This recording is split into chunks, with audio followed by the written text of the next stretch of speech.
I never planned on working night shifts, but sometimes life doesn't ask what you want. It was the fall of 2019, and I was just 19, a freshman at the community college in Toledo. I was living at home with my mom and little brother, still figuring out who I was supposed to be. I needed money for books, gas, and maybe a small taste of independence. My mom was a nurse, the kind of woman who lived in scrubs, drank coffee like water, and could go a full day without sitting down. Growing up, I'd watched her work doubles just to keep us afloat. That left me in charge of my brother most nights, making boxed mac and cheese and helping him with homework while the house echoed with our dad's absence. He'd left when I was 12. So when I finally got the Burger King job on Monroe Street, I thought I was doing something good. It was 10 minutes from home, flexible hours, and, at least in theory, simple work. The paycheck meant I could buy my own textbooks instead of borrowing from classmates. It meant maybe one day I could afford my own place and give my mom some breathing room. I remember my first night shift like it happened yesterday, October 14th, 2019, a Monday. The air was cold enough to make my jacket feel thin, and the trees along Monroe were already half bare, leaves sticking to the wet pavement like patches of rust. I showed up 15 minutes early, nervous energy buzzing through me. The fluorescent lights inside hummed as I pushed open the glass door, the familiar greasy smell clinging instantly to my clothes. "Relax, Lena. It's just another shift," I whispered to myself. My manager, Mike, was a middle-aged guy with a receding hairline and a way of making you feel like your worries were inconveniences he didn't have time for.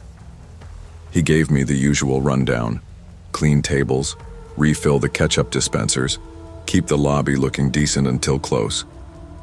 "Nights are easy," he said, smirking. "Nobody eats Whoppers at midnight. Well, except drunks." At first, he wasn't wrong. After 9:30, the place emptied. The hum of the fryers felt louder than the conversations. By 10, there were only 2 customers left: a truck driver half asleep at his table, scrolling through his phone, and a man in a dark hoodie sitting in the far corner. I noticed him because he hadn't ordered anything. No bag, no drink, no food, just a notebook on the table in front of him. I tried to brush it off. People do strange things. Maybe he was waiting for someone. Maybe he was studying. But every time I swept past his booth, I could feel it, his eyes on me. Not casual glances, not the way people check the clock or look around the room. No. His gaze stuck, heavy and deliberate. I hummed to myself to break the silence, but the sound cracked when I made the mistake of looking up. He was smiling. Not a friendly smile, not even a smirk. It was faint, like he knew something I didn't, like he'd been waiting for me to notice. I went behind the counter and whispered to Mike, "Ordered anything? He's just watching." "There's a guy in the corner he hasn't." Mike didn't even look up from his paperwork. "Don't stress, kid. Some folks hang around, he'll leave." But he didn't leave. He just scribbled something in that notebook, slow strokes of his pen, then lifted his head again. His eyes locked on mine. That was when my chest tightened, a coil of unease winding inside me that wouldn't let go. I kept myself busy with closing tasks, telling myself I was imagining it. But by 10:45, I'd stopped believing that. The hooded man hadn't moved in nearly an hour. The truck driver left, leaving only the faint smell of diesel and the shadow in the corner booth. I wiped the same table 3 times, heart pounding. Finally, I slipped behind the counter again. "Mike, I'm serious. This guy gives me the creeps." Mike sighed, rubbing his temple. "You're new. Just finish your side work, okay?" "Lena, relax. It's your first night." Everyone seems creepy when his dismissal stung, but it was more than that. It made me feel stupid, like my fear was an overreaction. Maybe that was what the guy wanted. He was watching me unravel 1 minute at a time. At 10:58, just before closing, he finally stood. Slowly. His movements were unhurried, deliberate, like he wanted me to notice. His footsteps echoed in the near-empty dining room, too loud in the silence. He walked up to the counter, leaned forward, and whispered, "Tomorrow night, too. I know you're here alone." The words were soft but sharp, like a knife sliding under my skin. I froze.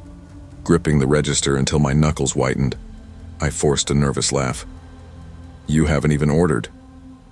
His smile widened, faint but purposeful.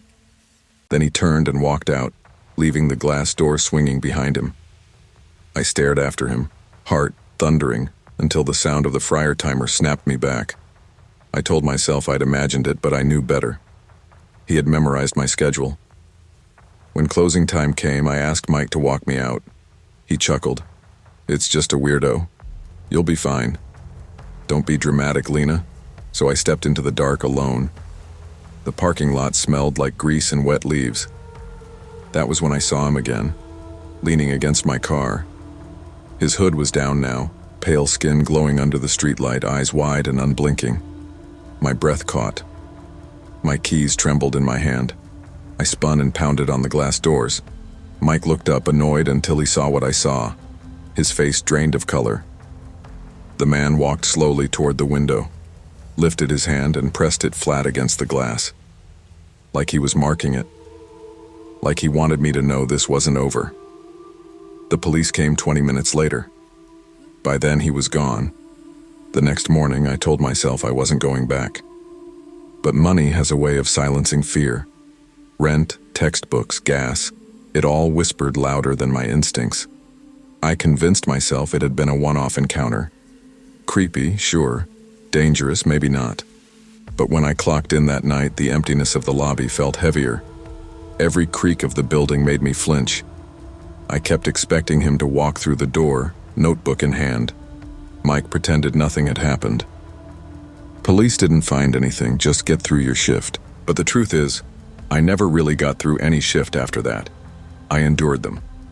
The fear followed me. I saw figures in reflections, shapes in corners. Once, during a lull, I went to mop the back hallway. When I turned, there was a folded piece of paper on the floor. My name written across it. Inside, nothing but a scribbled smiley face. I never saw him place it. I never saw him come in. But I knew. The weeks dragged. My mom noticed how I jumped at sounds, how I checked the locks twice. She asked what was wrong, and I told her I was just stressed from school. But late at night I saw him, sometimes across the street, leaning against the lamppost, sometimes farther away, just a silhouette. I never caught him moving. He was always just there, notebook in hand. I called the police twice more, but without evidence they couldn't do anything. "Threatened you," they said. "He hasn't committed a crime." He hasn't. But what about memorizing my schedule? What about showing up at my car? What about the paper with my name? Nothing. They wrote it down, nodded, and left. And every shift after that, I worked with the knowledge that he could be waiting, watching. I lasted another month before quitting. The night I finally broke was when I left work and found another paper tucked under my windshield wiper. My name again. Inside, 3 words. "See you soon." I never went back. I told Mike I needed to focus on school. He barely looked up when I quit. But fear followed me home. It clung to me like smoke. Every parking lot felt dangerous. Every stranger's glance felt too long. Even now, years later, I still check behind me when I walk alone. I still wake sometimes thinking I see him at the edge of the streetlight. I don't know if he ever really went away. Maybe he moved on. Maybe he's still out there, notebook in hand, waiting for someone else to notice. The night at Burger King taught me that danger doesn't always announce itself with violence. Sometimes it comes quiet, disguised as ordinary, until you realize how much of yourself it's taken. We don't always get to control who notices us, but we can control when we listen to our instincts. Fear is not weakness, it's a warning, and ignoring it can be the costliest mistake of all. I was 27 years old in 2013, and most of my days blurred together. Graduate school has a way of stealing your sense of time, your health, and sometimes even your identity. I was deep in the middle of my research for a master's thesis in sociology. commuting back and forth between Tulsa and a smaller town where I had been interviewing workers about economic insecurity. It wasn't glamorous and it didn't pay, but I believed it mattered. That particular Friday, March 22nd, I had been on the road for 6 hours. My head ached from coffee, my stomach hollow from skipping meals, and all I wanted was something hot, greasy, and fast before I made it back to my tiny apartment. I wasn't picky, never have been when it comes to food, and when I spotted the neon Burger King sign glowing through the rain on East 21st Street, I took the exit without hesitation. Inside, it was louder than I expected for 9:30 p.m. Families filled the booths, kids with ketchup-stained fingers argued over fries, and a group of teenagers lingered near the soda fountain, laughing too loudly. The smell was unmistakable: fryer oil, onion rings, and burger patties that had been under heat lamps too long. I ordered quickly, slid into a booth near the window, and tried to let the noise wash over me. The rain outside blurred the streetlights into smeared streaks across the glass. My chair squeaked every time I shifted. I remember the simple comfort of unwrapping a burger and finally biting into something warm after hours of highway snacks. If you'd told me then that this ordinary stop would burn itself into my memory forever, I wouldn't have believed you. Burger King wasn't special to me. It was just a pit stop, a place to fuel up before getting back to work. But that night became the kind of memory that sits at the edge of your mind, ready to surface every time you hear the slam of a door or the beep of a fryer timer. At 9:47, those doors slammed open, hard enough that the glass rattled. 2 men stormed inside, black hoodies, one with a ski mask, the other with a bandana pulled over his face, and both with guns in their hands. Conversations died. Children froze. The loud teenagers near the soda fountain went silent mid-laugh. Somewhere in the corner, a woman gasped. The air shifted instantly from ordinary chaos to terror. "Everybody down, don't move," one of them shouted, voice cracking with adrenaline. Parents shielded their kids. Workers behind the counter dropped to their knees. My tray clattered as I pushed back from the booth, stomach seizing with fear. I'd studied fear in books, quoted statistics in papers, but none of that prepared me for the sight of a pistol raised in my direction. One man went for the register, barking at the cashier to empty the till. The other stalked the dining room, his gun swinging between tables like a spotlight. And then he stopped at me. Phone.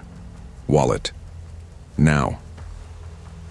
My hands shook so badly I almost dropped them. I slid both across the table. He snatched them up, sneered at me, then slammed the tray to the floor. My burger hit the tiles with a sickening splat. For a second, the room went so quiet I could hear my heart pounding. Then across the room, a toddler whimpered. "Shut that kid up," the robber screamed, jerking his gun toward the sound. The boy's mother pressed her palm over his mouth, eyes wide with helpless terror. That was when I understood. This wasn't a robbery I was watching from a safe distance. I was in it, and there was no guarantee we were all walking out alive. The man at the register was yelling now, dragging the young manager by the arm. "Office? The safe! Now!" "Where's the—" The manager's lips trembled. He stuttered directions, his voice nearly swallowed by the fryer's endless beeping. His eyes looked like he was about to pass out. The cashier, a girl who couldn't have been more than 19, glanced down under the counter. I saw her hand twitch. Then I realized what she was doing. She pressed the silent alarm. My heart thudded harder. I locked eyes with her for half a second, both of us praying the robbers wouldn't notice. Time stretched. I couldn't tell if it had been minutes or hours. My knees ached from crouching by the booth. My mouth was dry. My brain, usually quick with analysis, couldn't focus on anything beyond survival. The man who had taken my wallet prowled the dining area. He barked at a teenage boy to empty his pockets, then yanked a purse from an older woman. His movements were erratic, his breathing loud. He was young, maybe younger than me, and it showed in the way his hands shook. That didn't comfort me. A nervous gunman is just as dangerous, maybe more so. And then, faint but clear, came the first flash of red and blue. Police lights reflected against the rain-streaked windows. painting the dining room in pulsing colors. The robbers cursed.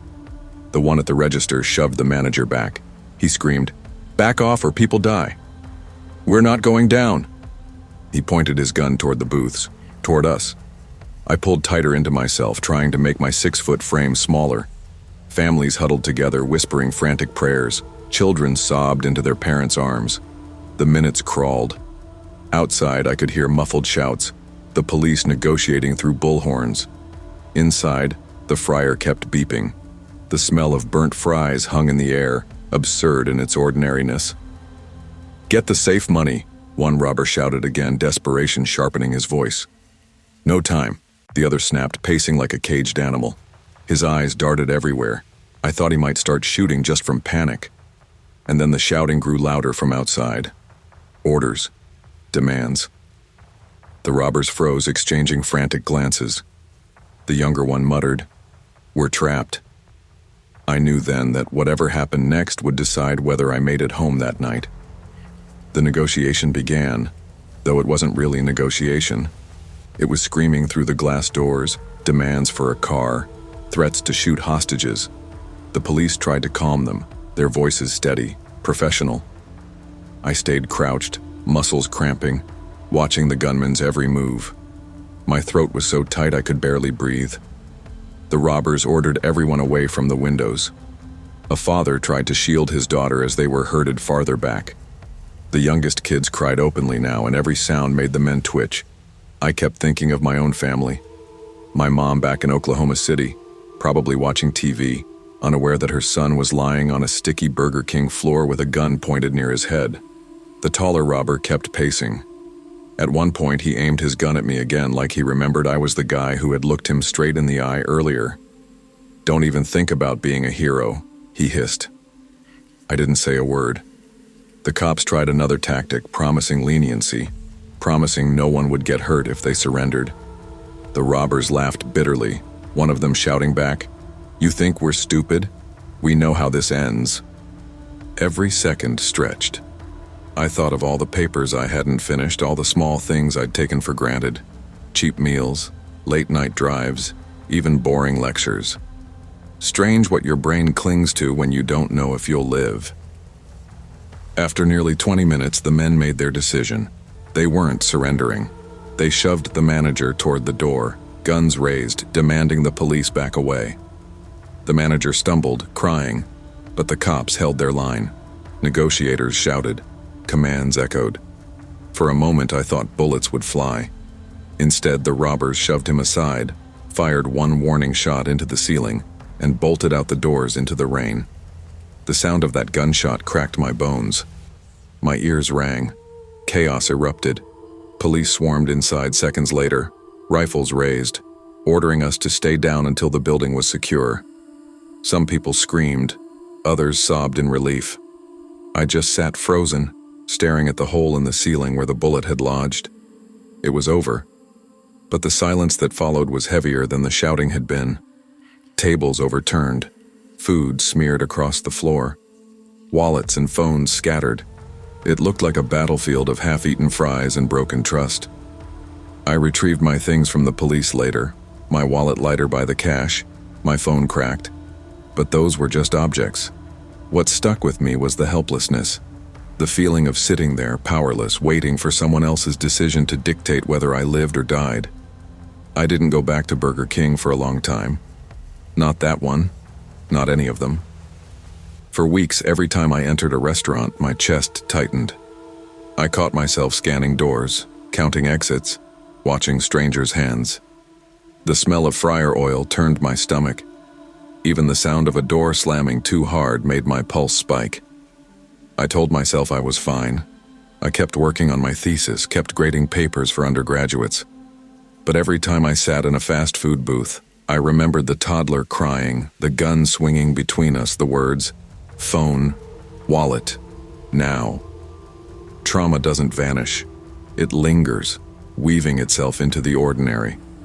For me, Burger King was no longer just a chain restaurant. It was the place where comfort food turned into the memory of pure helplessness. That night taught me that ordinary spaces can turn into battlegrounds without warning. It showed me how thin the line is between routine and chaos, between safety and terror. The lesson wasn't about bravery. It was about fragility. Life can tilt in a second, and none of us are immune. But it also taught me the value of empathy. Every stranger carries battles you don't see, scars from nights that didn't make the news.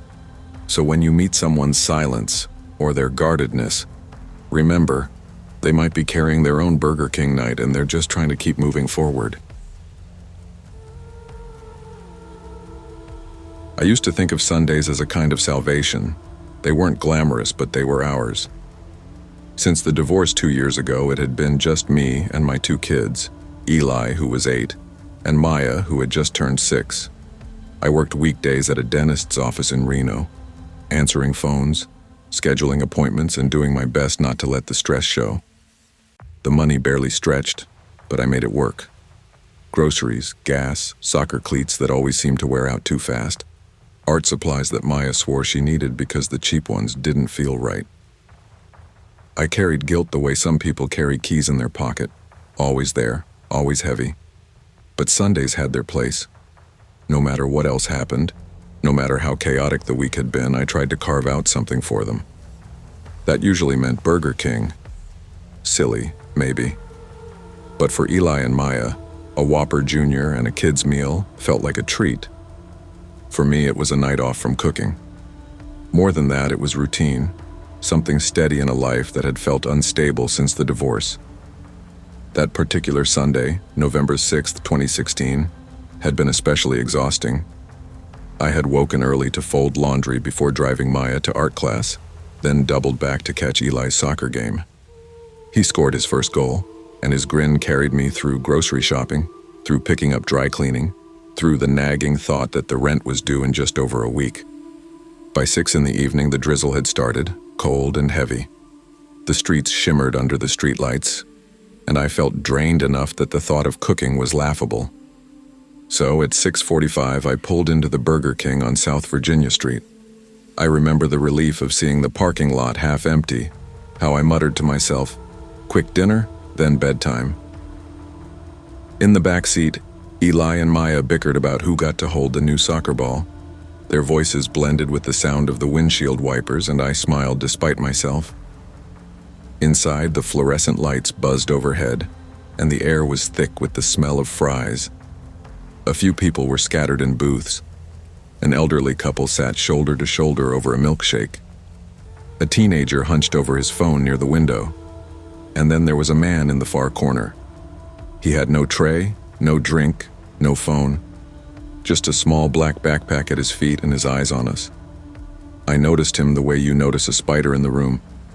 Harmless if it stays where it is, but still too close for comfort. I tried to ignore him. We ordered food, slid into a booth near the window, and I let Eli chatter about his game while Maya played with the straw wrapper from her drink. For a few minutes, I forgot the man was there, until Maya skipped toward the soda fountain to refill her Sprite. That was when I saw him stand.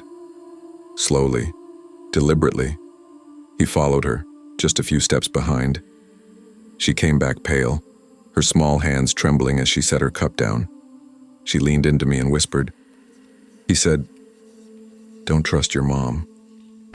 The words sliced through me like glass. I turned, but he was already back in his booth, smiling faintly as if nothing had happened. My first instinct was to pack up and leave. I told the kids in a steady but urgent whisper, "On we're going." I shoved wrappers back into the bag, grabbed the tray, and slid out of the booth with one hand clutching Maya's shoulder and the other gripping Eli's wrist. Come. But when we reached the doors, my pulse spiked. The man was there already, standing in front of the glass exit like he had planned it. His backpack hung against his leg, swinging as he shifted his weight from one foot to the other. He didn't look threatening in the way of raised fists or loud voices. Instead, his calm was the worst part. He stood there like a teacher about to start a lesson. The employees behind the counter froze, unsure. I could feel their eyes on us, but no one moved. The teenager in the dining room slipped quietly into the restroom. It was just me, Eli, and Maya in the center of the floor with this man. "You don't know what you're teaching them," he said, his voice low and even. Ungrateful. Families fall apart. You'll see. Kids grow up, I pulled my children closer. Please, I whispered. Just let us go. He tilted his head, studying us. Learn to hate you for it. You tell them lies. You make promises you don't keep. Eli's hand tightened in mine. Maya buried her face against my side. Every instinct screamed at me to run, but he blocked the only exit I could see. My eyes darted toward the counter. A young worker, maybe 17, caught my look. He gave the slightest nod before picking up a trash bag and pushing through the side door, pretending to take it out. The man stepped closer, his words unraveling into something like a sermon. Parents destroy their own children. They lie to themselves. They lie to God. You'll see. You'll see what I mean. I forced myself to speak louder, stronger. We're leaving, right now. He smiled faintly, not moving. Not yet. I could feel my heart hammering, each second stretching like an hour. My eyes flicked toward the window, desperate for any sign of help. Rain streaked down the glass, headlights sliding by on Virginia Street. But inside, everything felt frozen. Then, after what felt like forever, red and blue lights flashed against the glass. The man's smile faded just a little. Police stormed in, their voices sharp, their presence immediate. He didn't fight. He didn't shout. He just muttered under his breath as they cuffed him, his eyes locked on mine, as if he wanted me to remember. After they took him away, the restaurant was silent. The staff clustered near the counter, whispering nervously. The older couple had left during the commotion. Maya cried quietly into my coat while Eli asked over and over, "Who was he, Mom? Why us?" I couldn't answer. A police officer pulled me aside, notebook in hand. "Happened tonight?" "Ma'am, can you tell me exactly what I explained everything? The way he'd been sitting alone, how he followed Maya, what he said, how he blocked us?"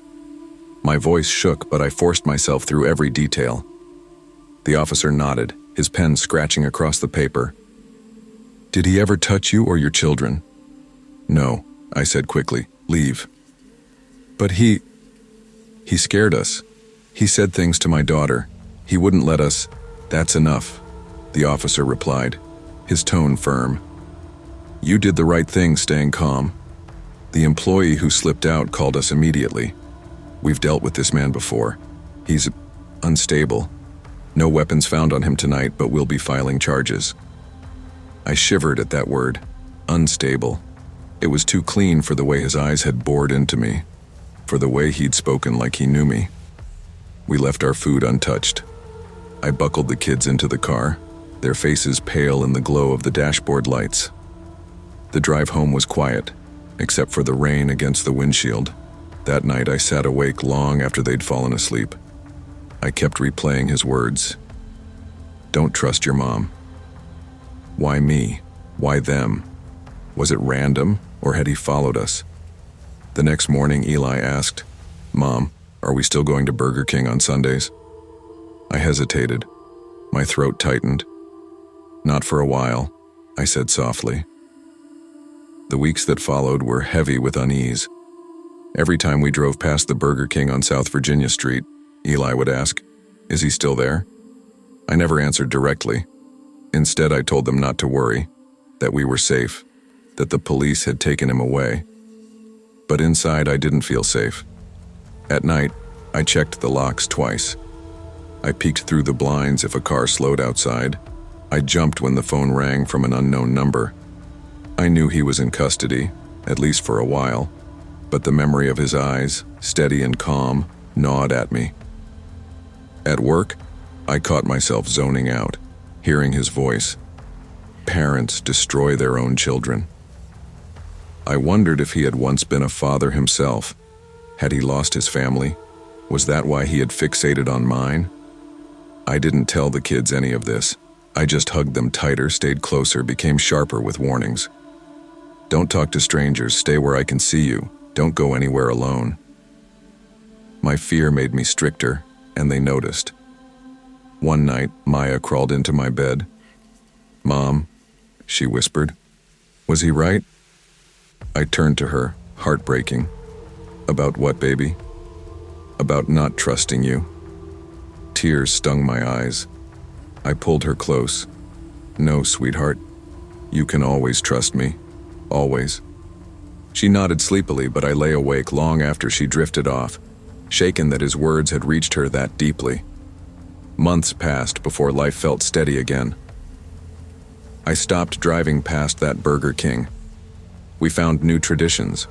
Friday night pizza at home, movie nights with popcorn, walks to the park. Slowly the fear dulled, though it never vanished. Sometimes in the grocery store or at the gas station, I thought I saw him. A flash of a backpack, a tilt of the head. My pulse would race, but it was never him, just echoes of a night that had branded itself into memory. The kids adjusted faster than I did. Eli talked about soccer and school. Maya filled sketchbooks with drawings. They didn't bring up the man as often, though sometimes I'd catch them glancing toward the door when the wind rattled it. As for me, I realized that safety is more fragile than I'd ever admitted. You can build routines, traditions, and walls around your family, but all it takes is one moment, one stranger, to remind you how easily it can all shatter. I never did take them back to Burger King, not because the food was dangerous, but because the place itself had changed for us. What had once been comfort became a reminder, and maybe that was okay. Maybe some places aren't meant to be revisited once they've shown you their shadows. Evil doesn't always arrive with fists raised or threats shouted. Sometimes it comes quietly, through words meant to unsettle, through the presence of someone who refuses to respect boundaries. What happened that night taught me that vigilance is not paranoia when it comes to protecting those you love. It also taught me that courage isn't about not feeling fear. It's about standing your ground in the middle of it, for the sake of the people who trust you most. Safety can be fragile, but love makes it stronger. I've always loved basketball more than anything else. I wasn't the fastest kid on the team or the tallest, but when I had the ball in my hands, everything else in my life went quiet. No bills overdue, no empty chair at the dinner table where my dad should have been, no worry in my mom's eyes. Just me, the court, the sound of sneakers squeaking, the feel of the rim rattling when a shot finally fell the right way. By the time May rolled around in 2019, I was 16, a high school sophomore, still figuring myself out but trying to carry more than I probably should. Since my dad left when I was 10, it had been me, Mom, and my little sister, and I always heard Mom telling friends or neighbors, "Ryan's the man of the house now." She didn't mean it like a burden, but it sat on me anyway. I wanted to be strong, reliable, the one who could handle himself. That Thursday, May 9th, we had a late practice. Coach wanted to run scrimmages longer since we had a tournament coming up. By the time I finally left the gym, it was after 10. My jersey clung to me with sweat, and my backpack felt like it was stuffed with bricks instead of sneakers and books. The sky was dark, the streets almost empty. I knew Mom hated when I stayed out late, but basketball was the one thing that kept me from feeling small. I was starving, though. That kind of hunger where even gas station food would have been fine. I spotted the Burger King on Douglas Avenue still lit up and pulled into the lot. My mom's Honda wasn't there yet. She thought I was on my way home. I figured I could grab food, sit for a few minutes, and then head out. Inside, the place was nearly empty. A couple sat across from each other sharing fries. An employee mopped half-heartedly near the bathrooms, and the buzz of the fluorescent lights filled the silence. It felt more tired than alive, like a place waiting to close. I ordered a meal. Nothing special, just fries and a burger. I slid into a booth, set my phone on the table, and started scrolling while shoveling fries into my mouth. For a while, I didn't notice anything strange, just the relief of food after hours of running drills. It was only when I shifted, glancing toward the restrooms, that I caught him. An older man, maybe late 40s, seated several booths behind me. No food, no drink, no phone, just sitting there. His eyes locked on me, unblinking. At first I thought maybe I was imagining it. People look around in restaurants all the time, right? But then I moved again, and so did his eyes. I tried to shake it off. Maybe he was just zoning out, staring past me. I shoved more fries into my mouth, checked the time on my phone. 10:21. Mom would already be worrying. Still, I couldn't ignore how he kept watching. Every time I lifted my drink, his head tilted just slightly, like he was studying me.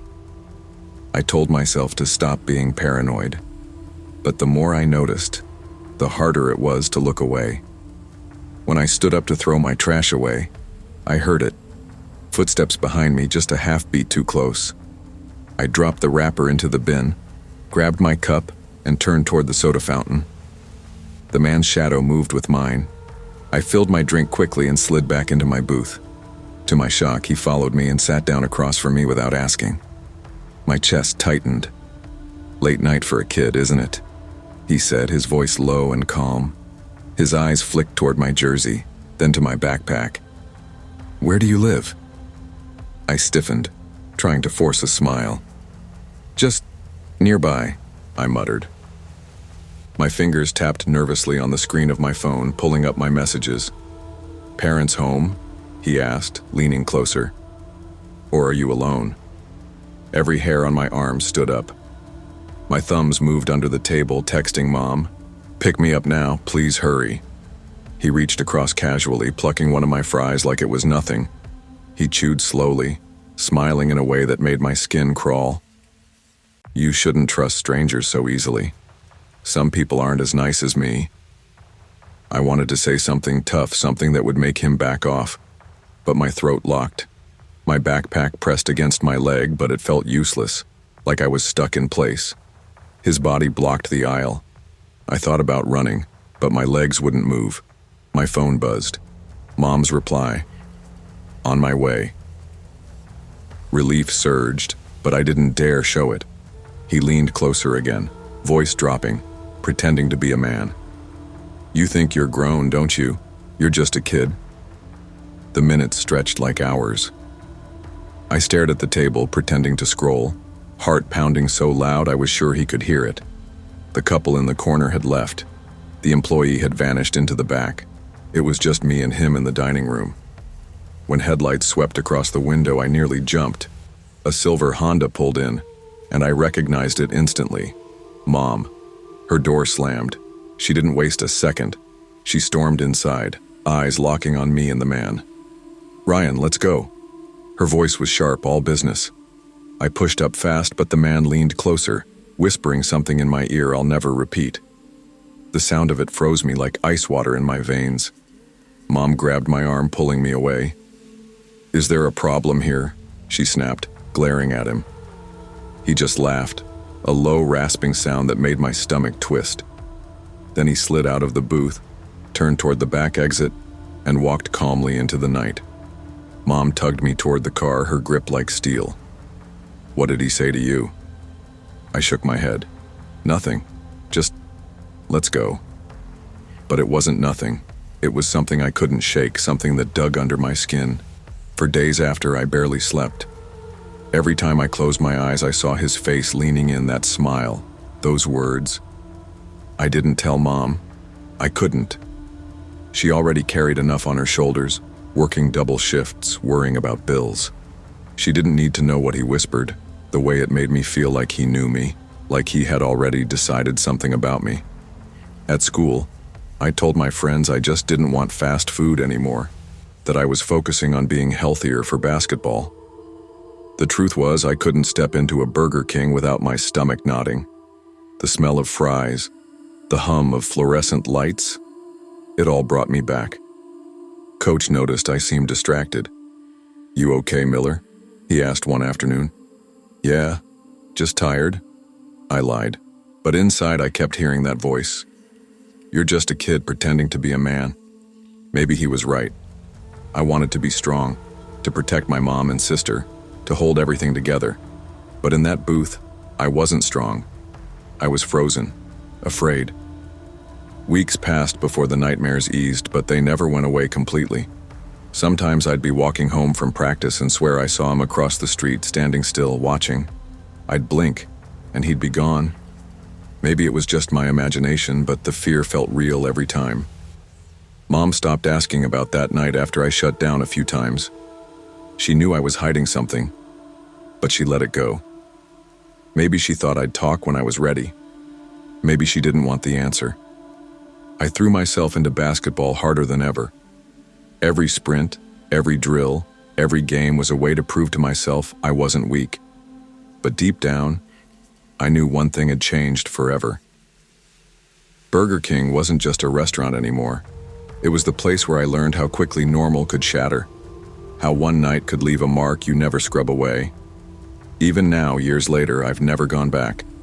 We teach kids not to talk to strangers, but what we don't always admit is how fragile safety can feel, even in the most ordinary places. Sometimes danger doesn't roar, it whispers, testing how much space it can take. That night taught me that courage isn't about being fearless, it's about surviving the fear and walking away. It also reminded me that no matter how much you want to be grown, it's okay to admit when you're scared and to lean on the people who love you. Because being strong doesn't mean standing alone. It means knowing when to let someone pull you out of the booth and back into the light. Growing up in Toledo, Ohio, I never thought much about Burger King.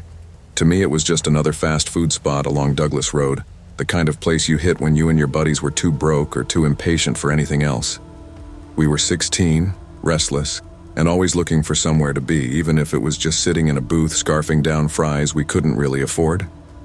It was June of 2014, the summer before junior year, when I finally started feeling like I had a little independence. I had just made some extra money mowing lawns around the neighborhood, stuffing crumpled bills into my wallet like it was a treasure chest. For a kid whose parents were always fighting about bills, who was supposed to pay which one, who hadn't pulled their weight, it felt good to have my own. Even if it was just a $20 bill, it was mine. That afternoon was blazing hot, the kind of Midwest heat that sticks to your skin and makes the air feel thick. I remember Tyler, my closest friend, tossing a basketball in his hands as we walked down the street. He was the one who suggested Burger King instead of our usual McDonald's. "Come on, man," he said. "Word is the ice cream machine finally works. I'm getting a cone." "Sweet," I said, patting my wallet. Finally gonna get myself a shake. It was a small thing, but it mattered to me. I couldn't control what happened at home. Mom and Dad screaming behind closed doors, me trying to keep my little sister distracted.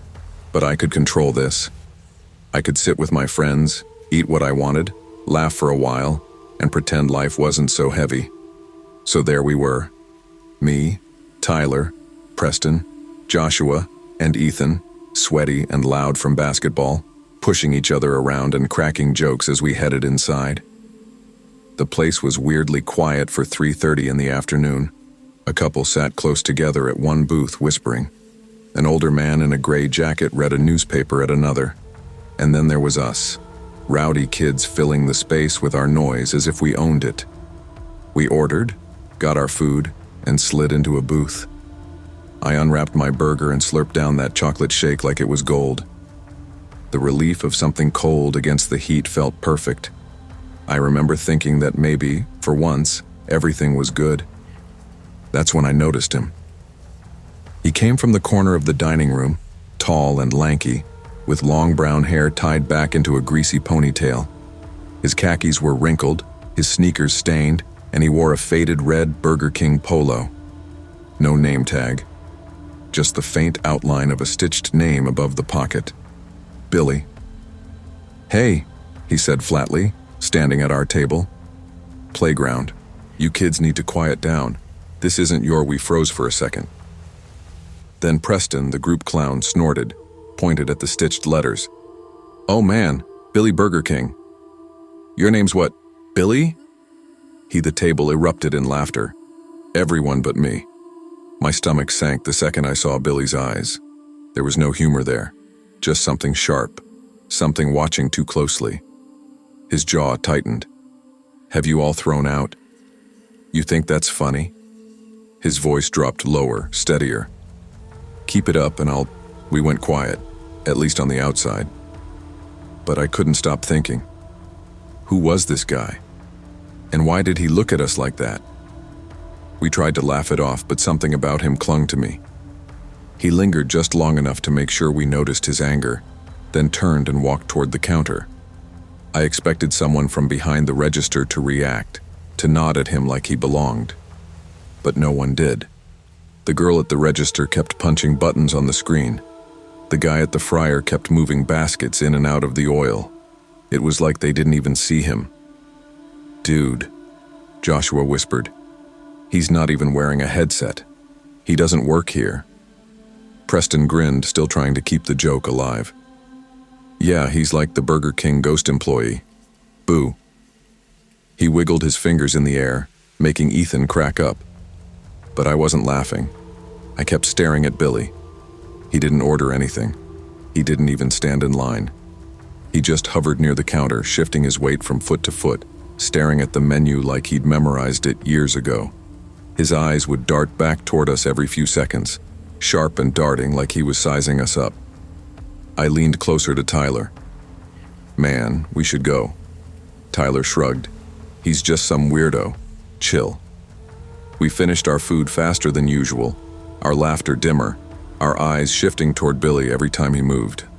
When we got up to leave, he was sitting at a booth by himself, hands folded on the table, staring straight ahead. He didn't eat. He didn't drink. He didn't even blink. As we walked past, I felt his eyes follow us out the door. That night, at dinner, I brought it up to my mom. "Some guy at Burger King was acting weird," I said, trying to sound casual. "There." But he didn't. Said he worked. Her fork clattered against her plate. She froze. "What did he look like?" I told her. Ponytail, polo shirt, no name tag. Her face went pale. "Connor, you stay away from that Burger King. Do you understand me?" "Why?" I asked, confused. She hesitated, lowering her voice. "That man you saw, his name is Billy Hargrove. He used to work there. Years ago. He got fired after attacking a customer with a tray. They said he had issues. The court put him in a psychiatric facility. But when he got out, he started coming back, acting like he still worked there. The police have removed him dozens of times." I felt my chest tighten. "So he just hangs around?" "Yes," she whispered. "Like he belongs there. Like he never left." After that, I couldn't get him out of my head. Every time we drove past that Burger King, I found myself looking for him. And most of the time, I saw him. Sometimes he was outside near the dumpsters, pacing back and forth. Sometimes he was sweeping the parking lot with an invisible broom, moving in neat rows like a real employee. Sometimes he was inside, sitting in the same booth, staring at the counter like he was waiting for someone to call his name. He never ate, never drank, never bought anything. Preston kept making jokes about him, calling him Billy Burger King every time we passed, but even he stopped laughing after a while, because Billy was always there, always watching. One night we were parked across the street waiting for Ethan's brother to pick us up. The restaurant was glowing under the streetlights, nearly empty, and there he was, standing at the window staring out, right at us. "Dude," Tyler muttered. "He sees us." Billy lifted his hand slowly, almost like a wave, but it wasn't friendly. It was steady, intentional, like he wanted us to know he recognized us. None of us spoke until Ethan's brother finally pulled up. When I climbed into the back seat, my heart was pounding so hard I thought I might throw up. I didn't tell my mom about that. I already knew what she'd say. The weeks turned into months and Billy became part of the landscape. People whispered about him, parents telling their kids not to go to that Burger King, teens daring each other to go inside late at night. He was a story that everybody in Toledo seemed to know, but nobody wanted to talk about too loudly. Once I overheard two adults at the grocery store. "Why don't the cops just keep him out?" one said. "They've tried," the other replied, "but he always comes back. Always."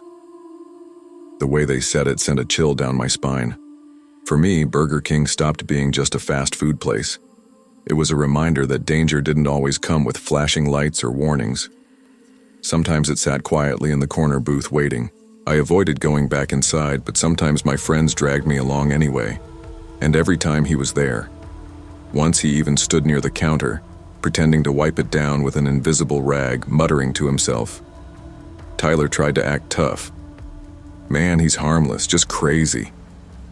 But I could never forget the way his eyes looked at us that first day. Not blank, not lost, focused, like he remembered. Years passed. We grew up, drifted apart, moved on. But I never forgot him. Sometimes late at night when I drove past that stretch of Douglas Road, I'd catch myself looking for him, wondering if he was still there. I heard once, years later, that he was finally arrested for trespassing after some kind of outburst. But even knowing that, I couldn't shake the image. The smirk he gave us that day, the mixture of menace and familiarity. It's strange how some memories stick. How certain people leave a mark on you, even when you only meet them once. For me, Burger King will never just be a place to grab a quick meal. It's the place where I realized the world wasn't as safe or simple as I wanted it to be. Because sometimes, the scariest thing isn't a ghost or a monster. It's a man who doesn't know when to let go of the life he lost. That summer taught me that not every danger comes screaming. Sometimes it comes quietly, wearing a faded uniform, blending into the background. We laughed at Billy at first, thinking he was just another joke. But I learned that people carry histories we can't see, and some scars never heal the way we expect. The lesson I carry is simple. Respect the unease you feel. Trust it, because ignoring your instincts, mocking what unsettles you, can be the mistake that follows you for the rest of your life. When I think back on the summer of 2017, the first thing that comes to mind is the heat. El Paso has always been dry and hot, but that year it felt like the city had been dropped into an oven and left there.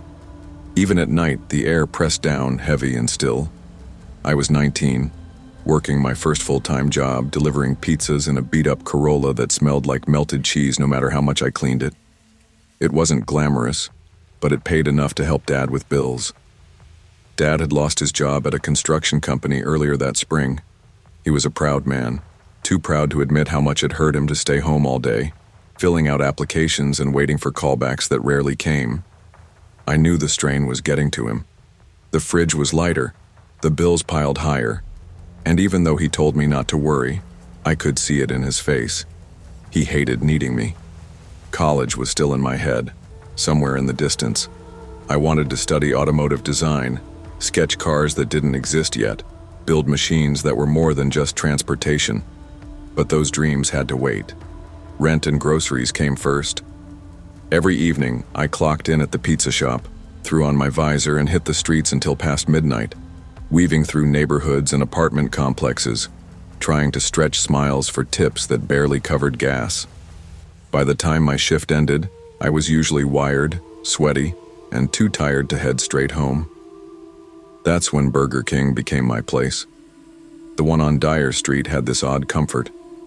It wasn't fancy, just fluorescent lights and worn booths, but it was open late, and it was quiet enough that I could sit with a Coke, cool off and let my nerves settle before I faced another night at home. Sometimes I'd sketch on napkins, cars with wings, angular grills, ideas nobody would ever see. That night, August 9th, started the same as every other. I parked, grabbed my drink, and slid into my usual booth at the edge of the room. Only the front half of the restaurant was lit, since they closed the back section at night. Two workers shuffled around lazily, sweeping by the fryers, clearly counting down until closing. Through the window beside me, I noticed movement in the alley. 3 figures lingered near what looked like an old storm shelter door. El Paso has plenty of abandoned service bunkers near industrial spots, relics from who knows when. Normally I wouldn't have cared. But something about the way they clustered there, whispering, shifting their weight nervously, it felt wrong. I told myself to ignore it. Plugged in my earbuds, leaned back, and let the cold Coke burn my throat. But then, bang. A sharp crash ripped through the alley. My head snapped toward the window. The figures jolted, shadows spilling against the brick.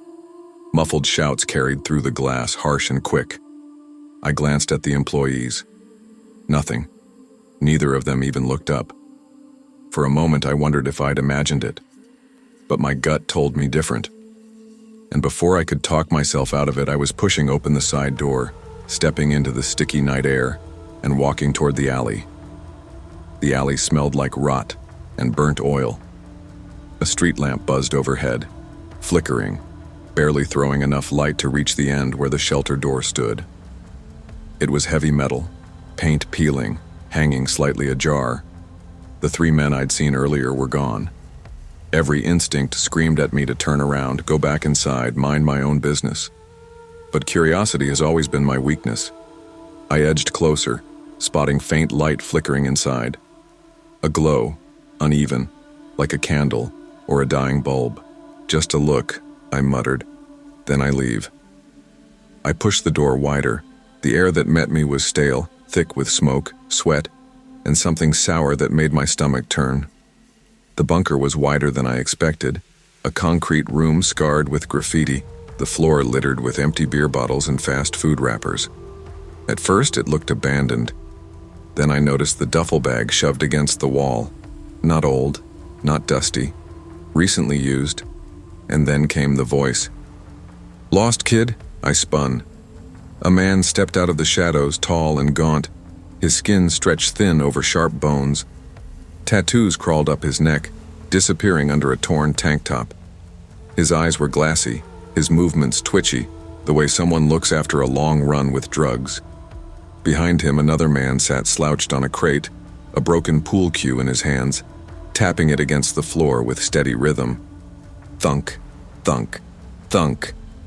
My chest tightened. I tried to back toward the door. I was just leaving. The tattooed man tilted his head, smirking. "Too late. You saw us." The pool cue stopped tapping. That was the moment panic hit me. My palms went slick, my heart hammering so hard it echoed in my ears. 1 second I was standing frozen, the next a blur of motion as the guy with the cue lunged, swinging it like a bat. Instinct took over. I ducked low, the wood whooshing past my head. Without thinking, I surged up and slammed my forehead into his nose. A crunch, a spray of warmth. He howled, stumbling back. I kicked him hard in the groin, sending him to the ground. The tattooed man shouted, reaching for me, but I was already moving, bolting past him, out the door into the alley. My pizza visor slipped from my head, streaked with blood, but I didn't stop to grab it. I sprinted toward the Burger King lights, lungs burning, legs pumping like I'd never run before. By the time I burst into the restaurant, I was shaking so badly I could barely hold my phone. I slammed into a booth, gasping, my hands slick with sweat and blood that wasn't mine. 911. That was all I could think. My thumb jammed the numbers. 911, what's your emergency? There are guys in the bunker behind Burger King on Dyer. They tried to attack me. One's bleeding. Just send someone, please. The operator's calm voice tried to steady me, asking questions I barely registered. Names, descriptions, weapons. My answers were broken gasps between gulps of air. When I hung up, the Burger King manager wandered over, arms crossed, skeptical. "You're saying you got attacked while in the alley? By who? We don't get involved in that stuff, kid." I stared at him, furious. "I'm telling you, there are men back there. Dangerous." He sighed, muttering something about kids and trouble, then walked away. The workers went on sweeping, wiping, ignoring me like nothing had happened. Minutes crawled by. 10, 20, an hour. No sirens, no cops. I sat there trembling, my Coke sweating on the table, wondering if those men were going to come storming in any second. It took nearly 2 hours before 2 officers finally showed up, tired-eyed and slow-moving. They asked me to show them the bunker. By the time we got there, the men were gone, but the scene wasn't empty. Blood stained the concrete floor. The broken cue lay snapped in half. Trash was scattered, fresh enough to smell. One officer crouched, inspecting. They move quick when they know we're coming, he muttered. Been dealing with squatters like this for months. Drugs, fights, robberies. They vanish before we can pin them down. I stood there, still shaking, realizing how close I'd come to being just another story in the police log. In the weeks that followed, life tried to go back to normal. I worked, delivered pizzas, saved what I could. But something had changed. I couldn't drive past that Burger King without my stomach nodding. Couldn't look at the alley without picturing those glassy eyes. That smirk, that line. You saw us. A friend from the shop told me he'd heard more. The man I fought, the one with the broken nose, had tried to rob a post office not long after. He'd been arrested, identified as a violent crack addict with a long history, assaults, burglaries, worse.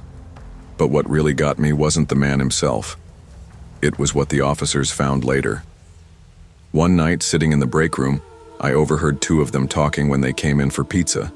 They mentioned the bunker, how they'd searched it again after I'd been there. Buried in their report was a detail I hadn't known. Inside, they found a speaker system rigged up with a phone. Not just a radio, something wired to blast loud, monstrous roars. Like an animal. Like something designed to terrify. When I heard that, my stomach dropped. Because during my attack, I hadn't heard any roar. Nobody turned it on, which meant whoever had set it up hadn't been there that night. Or worse, maybe they had, watching, waiting, choosing not to use it. The thought kept me awake for weeks.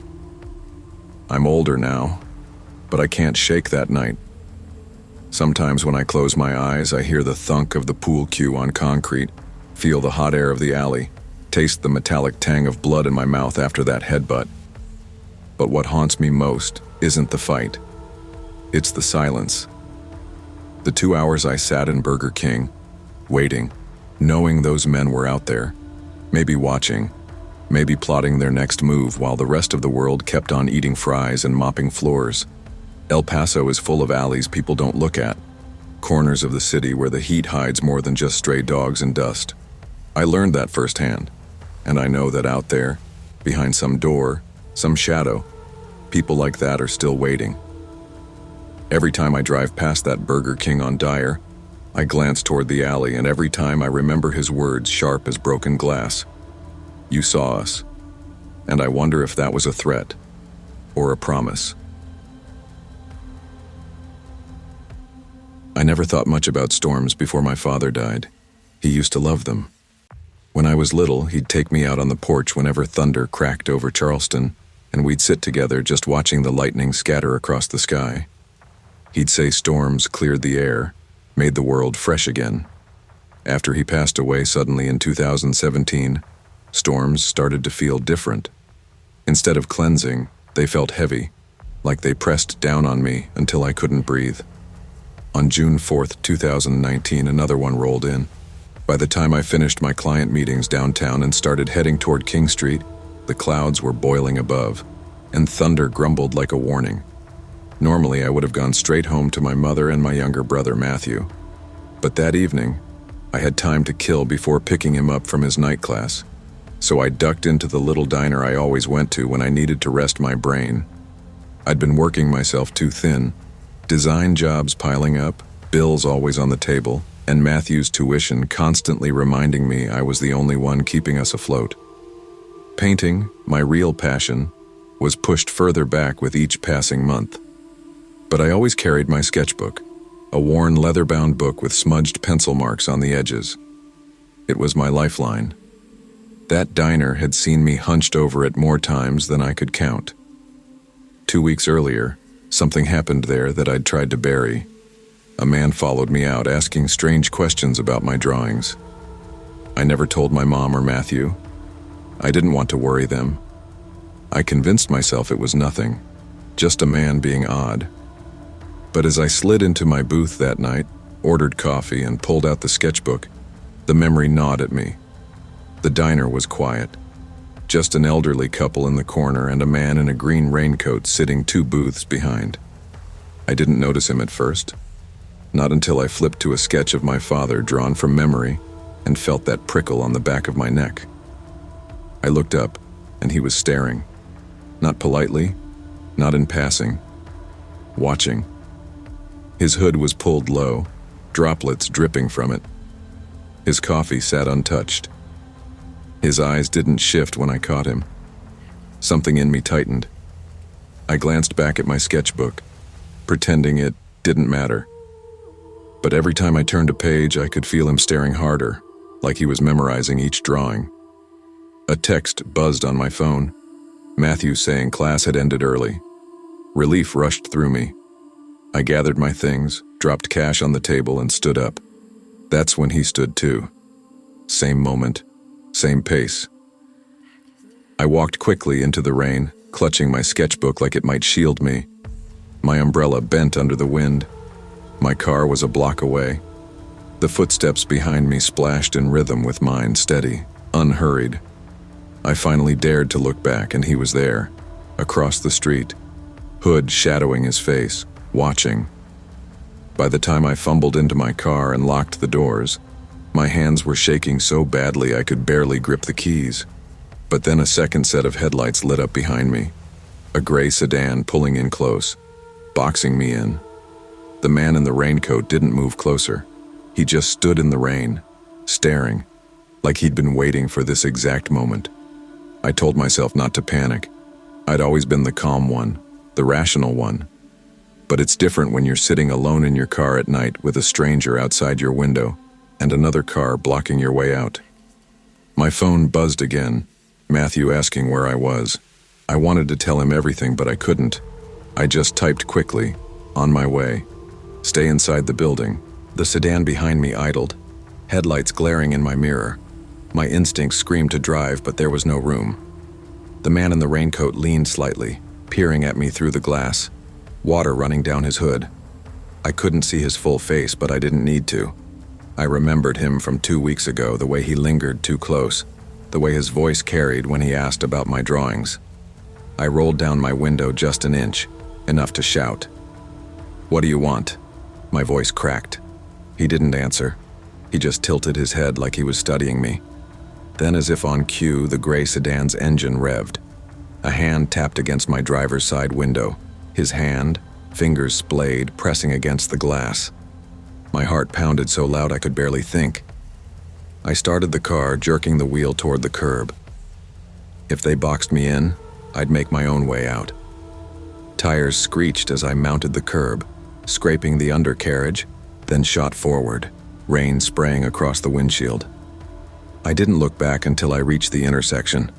The sedan stayed behind for a block, then another. My breath came in ragged gasps. I gripped the wheel so tight my knuckles ached.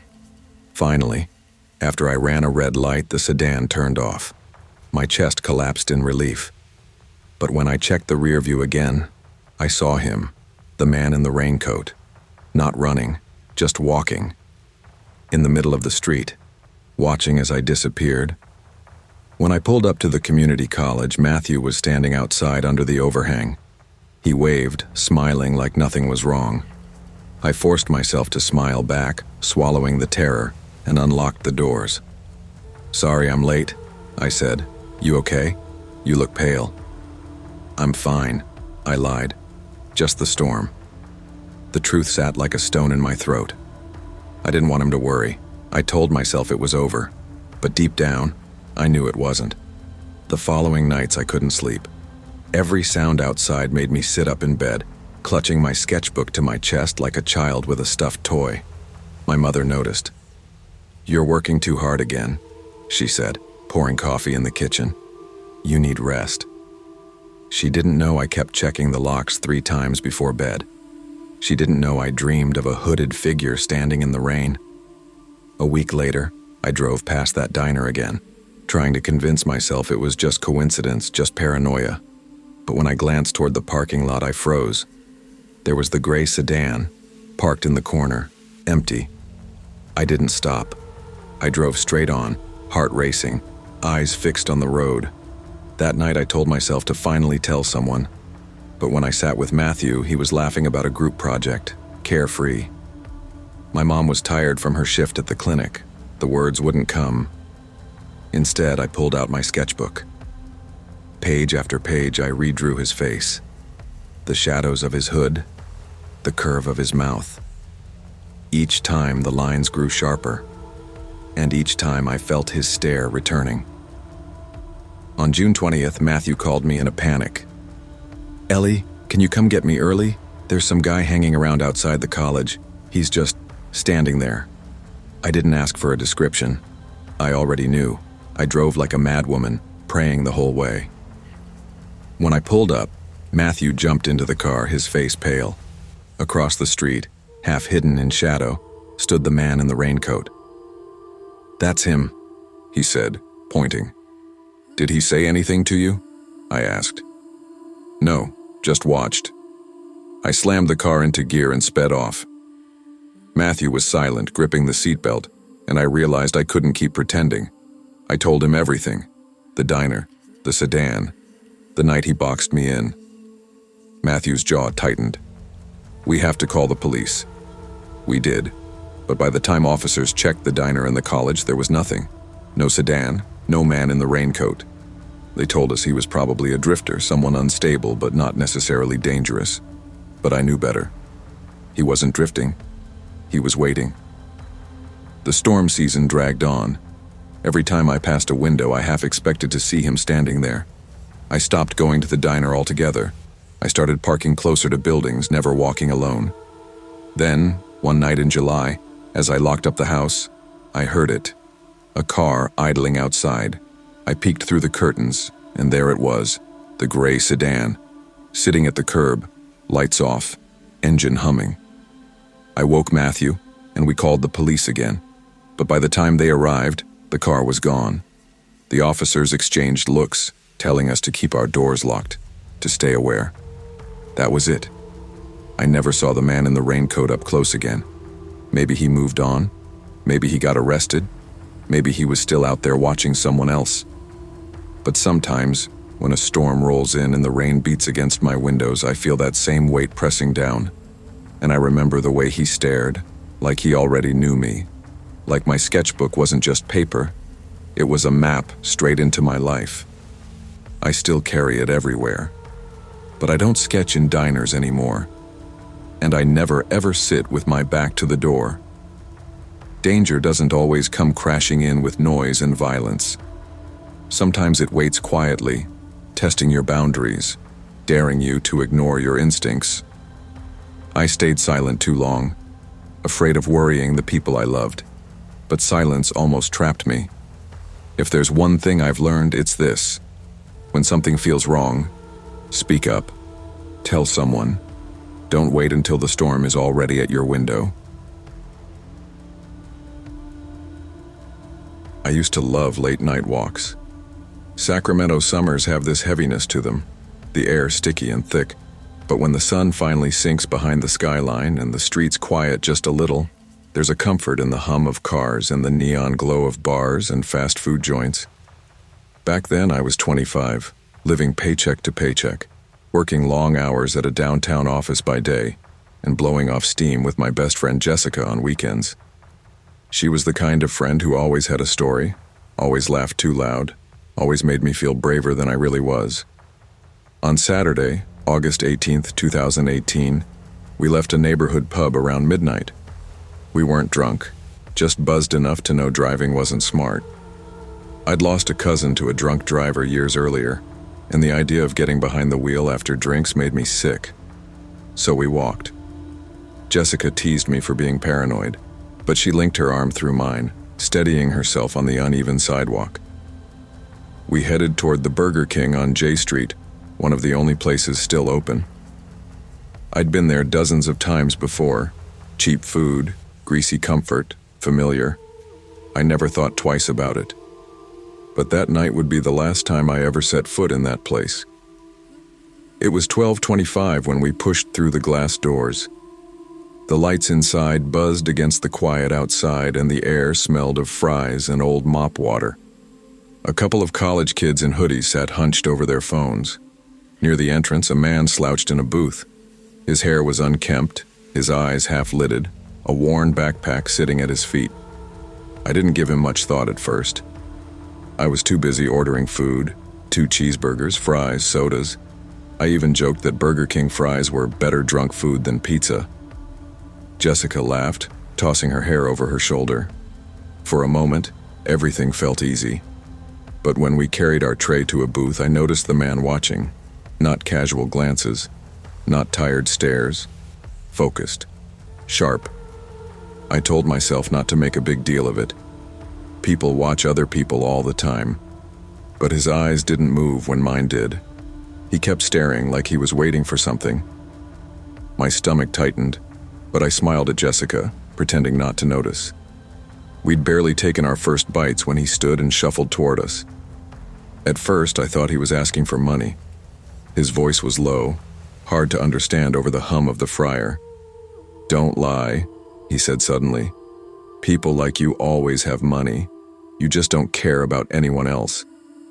Jessica stiffened, turning her body away, pretending to scroll her phone. I tried to keep my tone gentle. "I'm sorry. I only have enough for our food tonight." He didn't leave.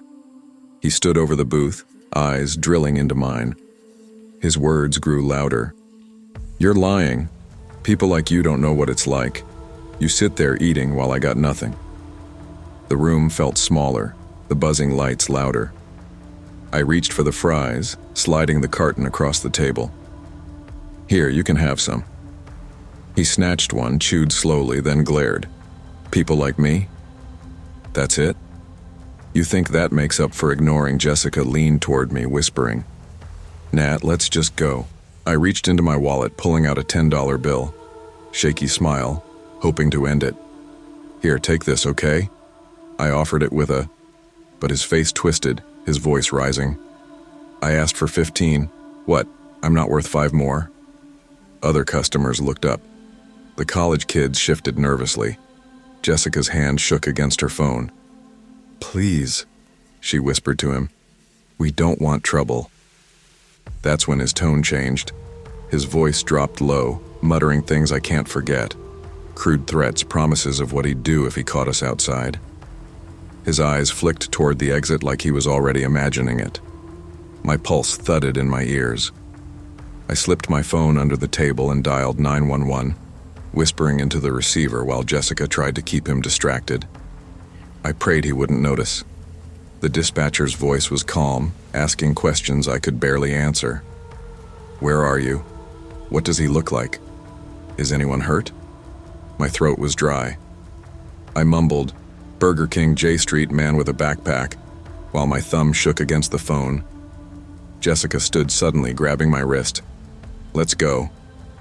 Her voice was firm, louder than I'd ever heard it. We bolted toward the side door, fries scattering across the table, soda cups tipping. The man shouted after us, footsteps echoing across the tile. "You think you can run from me?" His voice carried through the glass doors, spilling into the night. The air outside was thick, heavy with heat. My sandals slapped against the pavement as we sprinted across the lot. I clutched the phone like it was the only thing tethering me to safety. My chest burned, but I didn't stop until flashing lights cut through the darkness. Red and blue flooded the curb as a patrol car pulled in, 2 officers jumping out. Relief nearly knocked me over. I tried to point, tried to tell them he was right behind us. But when I turned, he was gone. Vanished into the maze of alleys and side streets like he'd never been there. Inside, his backpack sat abandoned in the booth. Officers searched it. Just a few clothes, some papers. Nothing that explained who he was or why he'd chosen us. We gave statements, our voices shaky, our fries and sodas still clutched like lifelines.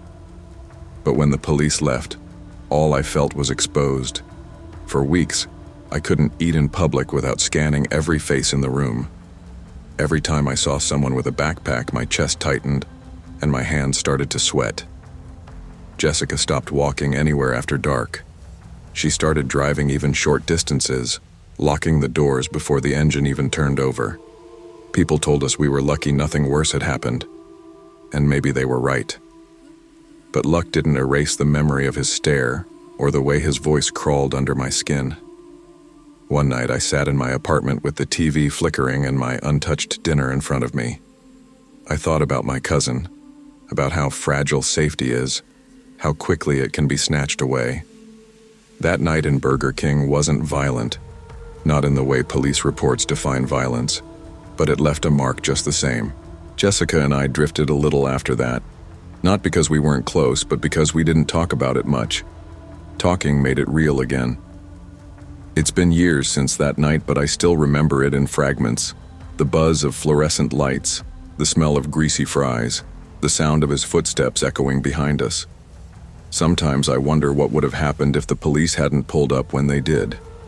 Would he have followed us into the street? Would someone have gotten hurt? I don't go to that Burger King anymore. I don't even walk downtown alone after dark. Maybe that makes me cautious, maybe even paranoid, but I'd rather carry that than the alternative.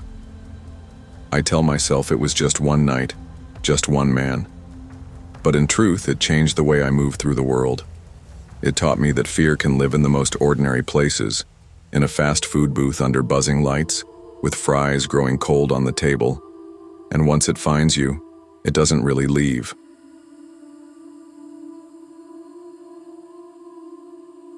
I never thought much about routines until they started to betray me. Most people live by them. Wake up, coffee, commute, work, home, sleep. My own wasn't much different. I worked as a graphic designer for a small marketing firm in downtown Cleveland, a job that paid the bills but drained the soul. Every evening I took the same route home, my sketchbook tucked in my bag, my earbuds feeding me some comfort music against the gray noise of the city. My one small indulgence was the Burger King off Euclid Avenue. It sounds ridiculous, doesn't it? People imagine artists in cozy cafes with dim lights and jazz records spinning. Me? I had a fast food joint where the smell of fries lingered in the air. The booths were cracked vinyl and the soda machine hissed like a tired dragon. But it worked for me. It was quiet enough to sketch, bright enough to see my lines, and anonymous enough that I could disappear into the crowd.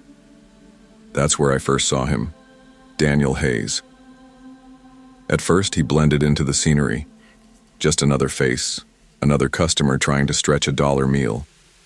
He was tall, but slouched, with messy dark hair that looked like he cut it himself.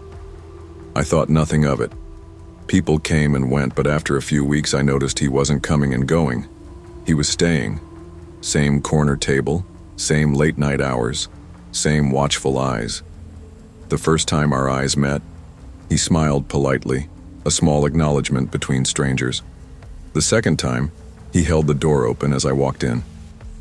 "Evening," he said, like he knew me. I muttered a thank you and hurried to my booth. I wanted to believe it was coincidence. Cities are smaller than we think sometimes, paths crossing again and again. But then I switched days, visiting on a Wednesday instead of Friday, and there he was. Same corner, same untouched coffee, same stare. I told myself not to be dramatic. Maybe he lived nearby. Maybe he liked the same quiet. Still, my pen felt heavier in my hand when I realized he was sketching me. Or so I thought. He had a napkin and a ballpoint pen, and his eyes flicked between me and the page. When I finally worked up the nerve to glance, he slid it across the aisle. It was me. My exact pose. My head bent over my sketchbook. Every line of my jacket drawn with a shaky but earnest hand. "You look better on paper than in real life," he whispered. My first reaction wasn't fear. It was confusion. I didn't know if it was supposed to be a compliment or an insult. I managed a tight smile, muttered, "Thanks," and buried myself in my work. But I couldn't focus. From that night on, he was always there, and every time I walked through that glass door, the little voice in my head whispered, "He's waiting for you." I tried ignoring him. I thought if I gave him nothing, he'd eventually move on. But Daniel wasn't the kind of person you could shake off so easily. He started small, questions asked too casually to be innocent. "You live around here? You walk home or catch a bus? Got anyone waiting for you?" His tone was always light, like he was just making conversation, but his eyes were too sharp. They held me in place. "Just curious," he'd say when I didn't answer. "Other." But I noticed things. People around here don't always notice each. I didn't like the way he said that. One night I left quickly, stuffing my sketchbook in my bag without even zipping it. My soda spilled as I bolted for the door. The rain outside was heavy, Cleveland in its usual unforgiving mood. As I crossed the intersection, I heard footsteps behind me. I glanced over my shoulder. It was him. He wasn't running. He wasn't even trying to catch up. He just followed. 2 blocks, silent, steady. My chest tightened with every step until I ducked into a corner convenience store. I pretended to browse the candy aisle, my hands trembling over a bag of licorice. Through the glass, I saw him pass by, his head turning slightly as though he knew I was hiding. I didn't sleep that night. The next day at work, I told myself I'd been paranoid. I replayed it over and over. Maybe he just lived in the same direction. Maybe he hadn't even noticed me. My coworkers laughed about memes and deadlines while I sat there wondering if I was inventing a villain in my head. The following week, he was back. Always back. Sometimes he'd compliment my drawings, remembering details I'd forgotten I'd shown him. Sometimes he'd talk about his own life, how he'd dropped out of college, how he worked night shifts at a warehouse, how he didn't really have friends.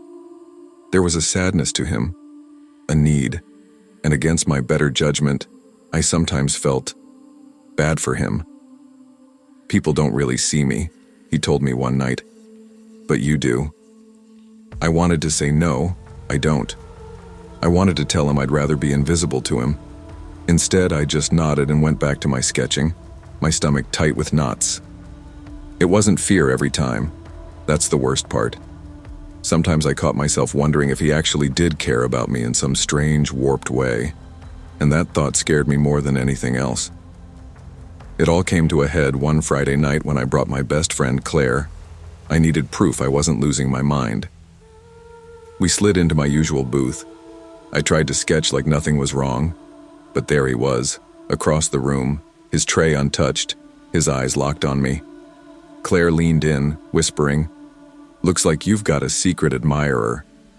I laughed too quickly, too nervously. "He's just weird. Don't make it a thing." But Claire wasn't blind. She saw my shaking hands, the way I couldn't sit still. When I excused myself to the bathroom, she confronted him. Later, she told me his answers were strange. Flat, almost rehearsed. "She doesn't need anyone else," he said. "I take care of her." By the time I returned, Claire looked shaken. She didn't tell me what he'd said until later, but I could see the unease in her eyes. That night, as I packed my sketchbook away, I found a folded note slipped between the pages. My blood ran cold as I opened it. "You don't need anyone else. You're safest with me." I wanted to scream. Instead, I smiled at Claire, pretending nothing was wrong until we were outside. When I showed her the note under a street lamp, she grabbed my arm. "Emily, this isn't harmless anymore. You need to tell someone." I nodded, but my mind spun. Tell who? The police? What would I even say? That a man liked to sit in the same fast food joint and draw me? That he followed me once in the rain? It all sounded so flimsy, like paranoia, but I couldn't deny the truth anymore. Daniel wasn't just another customer. He wasn't a coincidence. He was writing himself into my story, sentence by sentence, whether I wanted him there or not. I tried to change my routine. I stopped going to Burger King. I sketched at home in cafes across town, even in my office break room. But the unease clung to me like smoke. Then one evening, as I walked home with groceries, I saw him across the street. Not at Burger King, not in our spot. Just there, watching. "Hey," he called softly, stepping off the curb. My pulse spiked. "Daniel, you can't. I just wanted to talk." His tone was calm, almost pleading. "I didn't mean to scare you." "You are scaring me," I said, my voice sharper than I expected, leaving notes. "It's not okay." "This isn't okay," following me. For a second, his face shifted, hurt, then something darker. "I just thought you understood me," he muttered. "Nobody else does." I clutched my grocery bag tighter and stepped back. "Do. I'll go to the police." "Daniel, stop. Don't follow me again. If you—" He stared at me for a long moment, his jaw tight. Then he turned and walked away without another word. I stood frozen until he disappeared into the rain. That night, Claire stayed over. I barely slept. Every creak in the apartment made me flinch. Every car passing outside felt like it was slowing down for me. I never went back to that Burger King again. Weeks passed. Slowly, the fear faded. He didn't show up again, at least not that I could see. I changed my routes, changed my habits. Life began to feel normal again. But normal isn't the same after something like that. Normal means checking the locks twice. Normal means glancing over your shoulder in every crowd. Normal means wondering if the person at the bus stop is watching you too closely. I never heard from Daniel again. Maybe my warning was enough. Maybe he found someone else to watch. Or maybe he's still out there waiting. Sometimes when I'm sketching late at night, I remember his words. "You don't need anyone else. You're safest with me." And I realize how dangerous it is when loneliness turns into obsession, when someone decides they have the right to claim another person's story. And I remember how close I came to letting him write mine. Obsession disguised as affection is never love. It is control. It is danger. And it thrives when we ignore the small red flags because they seem harmless at first. Emily's story is a reminder that boundaries protect us, and listening to our instincts can save us. When someone tries to write themselves into your life without permission, the bravest thing you can do is say no, and mean it.